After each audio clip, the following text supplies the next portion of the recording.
యేసుక్రీస్తు నామంలో బెతస్తా విడుదల పరిచర్య తరపున మీకు ప్రేమపూర్వకమైన వందనాలు. ఈ దిన వాక్య ధ్యానము, పరిశుద్ధాత్మ మనకు నూతన స్వభావము కలగ చేయట ద్వారా మనలను రక్షించెను. తీతుకు రాసినటువంటి గ్రంథం 3వ అధ్యాయము 5వ వచనము.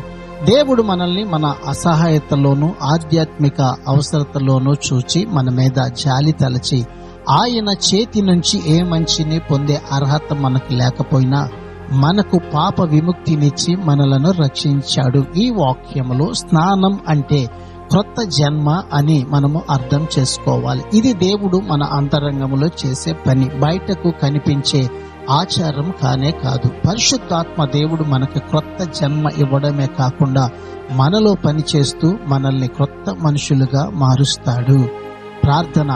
మహాపరిశుద్ధుడా, మహోన్నతుడా, జీవం కలిగిన మా మంచి యేసయ్య, మరొక నూతన దినాన్ని మాకిచ్చినందుకు నీకు వందనాలు, స్తోత్రాలు చెల్లిస్తూ మేము నీ ఆత్మ చేత మా స్వభావమును నూతన పరుచుకొని మహిమ కలిగిన నీ రాకడ కొరకు సిద్ధపరచబడినట్లుగా ఈ దినాన మమ్మల్ని అందరినీ కూడా మీరు జ్ఞాపకం చేసుకోమని, నీ ఆత్మ చేత నింపి బలపరచమని యేసు పరిశుద్ధ నామములో ప్రార్థించి అడిగి వేడుకుంటున్నాము తండ్రి.